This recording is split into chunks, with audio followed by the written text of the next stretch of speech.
Salut à tout le monde, j'espère que vous allez bien. Pour ma part, ça va superbe. Je vous retrouve aujourd'hui pour vous parler cette fois-ci de 49 jours, je compterai pour toi de C.S. Quill aux éditions Rugo Roman. Voilà. Avant toute chose, avant de commencer la vidéo, toutes les informations concernant le livre ou le lien pour ma chronique sur Booksta seront en barre d'infos, ça ne change pas. Dès qu'on entame le bouquin, on se retrouve aux côtés de Bryn, de 5 ans auparavant, qui est à l'hôpital. Et en fait, il y a un certain Will qui est à côté d'elle. Il est à côté d'elle, en fait, littéralement. Et on va voir qu'il va se passer un truc. Il n'y a pas de contact physique, mais il y a un contact visuel. On va se rendre compte qu'en fait, donc en gros, il y a deux points de vue d'elle. Il y a deux points de vue différents de deux personnages différents, donc Bryn et quelqu'un d'autre. Mais il y a deux points de vue également de son point de vue à elle. En gros, il y a deux périodes différentes de sa vie.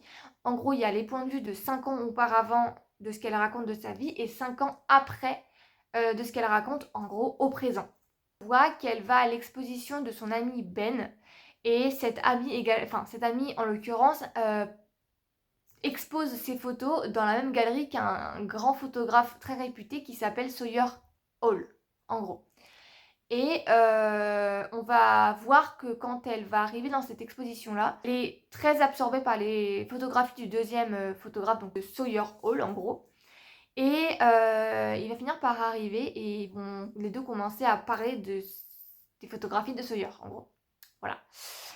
Les deux, on va voir qu'ils vont se plaire mutuellement. On va le remarquer très vite parce que les deux vont entamer un bouche à bouche.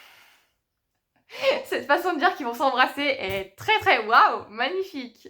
Bref, il va y avoir un contact entre les deux physique dès la première rencontre, voilà, en gros. Et plus on va avancer dans le livre et plus on va voir la relation qu'il va y avoir entre les deux. Voilà, parce qu'on va voir que les deux se plaisent mutuellement. Voilà. Il faut savoir aussi que pendant tous les chapitres où on va voir Bryn, donc entre le passage où on la voit 5 ans auparavant et donc là on la voit au présent, donc 5 ans après, on va apprendre en fait qu'elle ne s'est pas aimée plus de 49 jours. Voilà.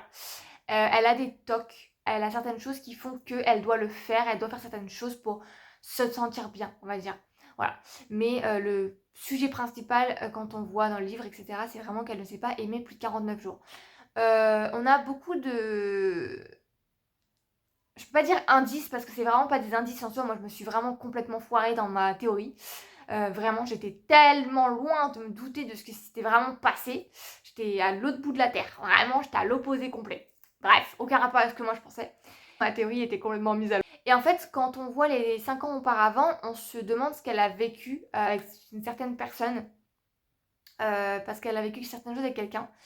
Et donc elle va quand même assez mal, on va pas se mentir. Et en fait, on se demande pourquoi. Le pourquoi du comment elle ne peut pas aimer plus de 49 jours. Qu'est-ce qui s'est passé? Et en fait, quand on voit les chapitres, les 5 ans auparavant, on se demande est-ce que la personne avec qui elle était lui a fait du mal? Est-ce que la personne avec qui elle était, il y a eu quelque chose qui s'est passé, qui s'est mal passé, qui a mal tourné, qui fait qu'en gros, maintenant, elle a des traumatismes? Alors, je spoil pas, mais elle a des très gros traumatismes, oui. Mais ce n'est pas du tout ce qu'on pense. Vraiment voir ce qui se passe 5 ans auparavant, ce qu'elle a vécu tout simplement. Mais on va apprendre ce qui s'est passé et vraiment, je suis sur le cul. Je m'y attendais tellement pas. J'essaie de vous raconter à peu près l'histoire, mais le problème c'est que je peux pas vous dire quoi que ce soit parce qu'en fait le livre, c'est pas qu'il est toujours pareil, c'est juste que c'est un... Je peux pas vous dire les termes exacts, mais c'est un peu une spirale en fait. Et vu qu'il y a les chapitres avec les 5 ans auparavant et ensuite les chapitres où on est au présent, donc 5 ans après, on peut pas réellement vous expliquer. Même nous, sur le coup, on est en mode, mais elle a quoi? Qu'est-ce qui se passe? Qu'est-ce qu'elle a vécu? Pourquoi elle est comme ça en fait? Et on comprend le pourquoi du comment à la fin. On se dit, ah ouais, j'étais pas du tout dans cet esprit-là. Pas du tout. Je ne m'attendais pas à ces retournements de situation. Je ne m'attendais pas à ce vécu-là, en fait.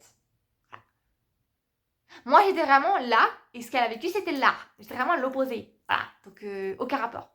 Bref, voilà. Mais en gros, ouais, le point d'impact, surtout le point central du livre, c'est vraiment qu'elle ne s'est pas aimée plus de 49 jours. Et en fait, on se demande, est-ce qu'elle va pouvoir aimer plus de 49 jours?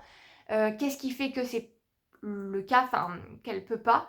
Et est-ce qu'elle va pouvoir? Est-ce que ça va finir par arriver? Et puis voilà, on va voir ça. Je vous ai un peu expliqué le déroulement du livre sans vraiment en parler parce que c'est très compliqué de pouvoir en parler vu que bah, c'est un peu 49 jours, c'est vraiment le point initial du bouquin. Je peux pas en dire trop en fait. Soit j'en dis pas assez, soit j'en dis trop et j'ai envie de rester dans le milieu. Donc voilà. Je vais juste parler aussi de mon ressenti par rapport au livre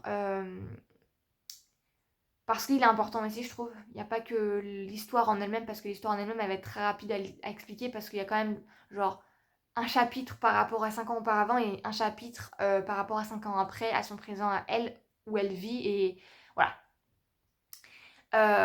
Et en gros, donc mon ressenti par rapport à ce bouquin, je sais pas s'il y a aussi également mon ressenti personnel par rapport à ma vie, qui fait que ça a joué énormément. Mais en tout cas, alors le livre, je l'ai lu en quelques jours. Il est très addictif, mais il prend vraiment sur l'âme. Je sais pas comment expliquer. En gros, du côté personnel, perso, j'ai eu des problèmes, je vais pas rentrer dans les détails. Le livre, alors c'est pas du tout la même chose que dans ma vie perso, rien à voir, que dalle, vraiment, c'est à l'opposé.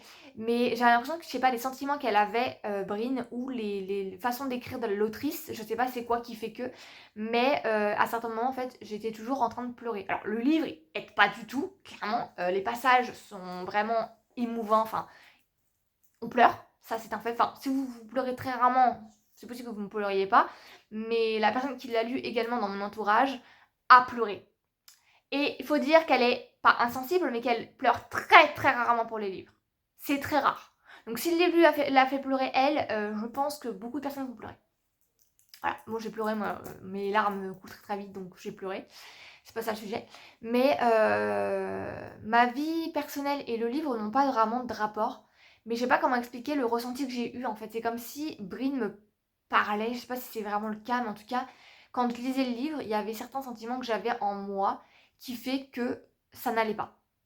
Alors, je dis pas que c'est le livre qui m'a mis mal, mais les sentiments que j'ai eus envers le livre, l'écriture de l'autrice, comment c'était fait, etc., comment l'histoire était tournée, j'en sais rien ce que c'est qui fait que, mais en tout cas, j'étais pas bien. Ce qui fait qu'à certains moments, je devais regarder pour me distraire l'esprit des vidéos YouTube ou des vidéos de TikTok pour pouvoir amener un peu de joie. Je dis pas que le livre est triste, mais c'est pas un truc où tu vas faire la fête, quoi. Voilà. Il est très bien, je le conseille vraiment. Moi, je l'ai acheté en e-book, ayant même le papier. Le papier, je vais pas le garder parce que c'est pas un coup de cœur et que je peux pas garder les coups de cœur. Il n'y a aucun lien avec ce que je viens de dire, aucun rapport entre les deux, mais bref, c'est pas grave.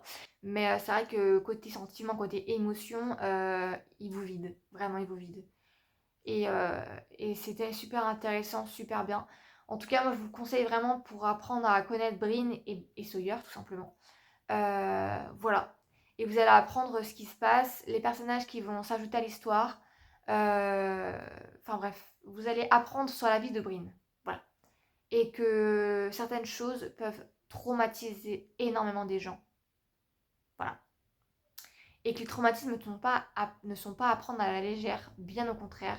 Il faut faire très attention. Et si vous avez la possibilité, en termes de financement, je parle parce que c'est pas toujours le cas en termes de financement, on n'a pas forcément la possibilité. Mais si vous avez les possibilités de vous faire aider psychologiquement parlant, faites-le.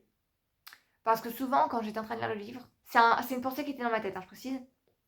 Je me suis dit, pourquoi elle ne se fait pas aider? Pourquoi elle va pas parler à quelqu'un? Pourquoi elle demande pas de l'aide à une personne alors, je précise pas une personne lambda, hein, pas une copine ou un ami, etc., qui n'a pas forcément les mots pour, mais une personne qui est spécialisée dedans, comme un psychiatre, une psychologue, un psychologue, enfin, peu importe, une personne qui puisse aider. Et souvent, cette phrase m'est revenue en tête quand je lisais ce livre-là, quand il y a eu certaines phrases, certaines paroles dites, je me suis dit, pourquoi tu ne te fais pas aider? Pourquoi tu ne demandes pas de l'aide à quelqu'un? Bien sûr, c'est un livre, c'est de la fiction, certes, mais me suis posé la question, voilà. Donc, si vous avez besoin d'aide, essayez de demander de l'aide à quelqu'un. Si vous avez besoin de demander conseil, juste de besoin d'aide mentale, psychologique, N'hésitez pas à demander si vous avez la possibilité, bien sûr, parce que ça coûte cher, les psys. Voilà, ça coûte très cher. Et c'est pas forcément remboursé, donc il faut avoir les moyens. Voilà. C'est pas... Bref, j'espère que cette vidéo vous aura plu. J'ai essayé de faire un peu un mix entre l'histoire du livre et mon ressenti. Je sais pas si c'était très clair ce que j'ai dit, mais en tout cas, voilà, c'est un livre que j'ai quand même bien aimé et que je vous conseille quand même. En tout cas, n'hésitez pas à mettre un petit pouce bleu si vous avez aimé cette vidéo, à mettre un petit commentaire pour me dire ce que vous avez pensé de la vidéo. En toute bienveillance, en tout cas que constructif. N'hésitez pas à vous abonner également pour me faire plaisir tout simplement, ça me fera toujours plaisir et puis comme ça vous pourrez suivre mes aventures, c'est totalement gratuit donc vous avez juste à cliquer. Et n'hésitez pas à aller aussi regarder ma précédente vidéo que vous verrez sur l'écran tout simplement. En tout cas moi je vous fais de gros bisous, je vous dis à la prochaine pour une prochaine vidéo. J'ai déjà les lectures prédestinées, enregistrées à être lues, mais je ne vais pas dire ce que c'est parce que ça se trouve dernièrement je suis quelqu'un qui change vite d'avis donc voilà. Donc vous verrez ma prochaine vidéo quand ça sortira. Voilà. Bref, je vous fais des gros bisous. Je vous dis à la prochaine pour une prochaine vidéo. Et puis prenez soin de tout simplement. Salut. Bye les teachers. À bientôt.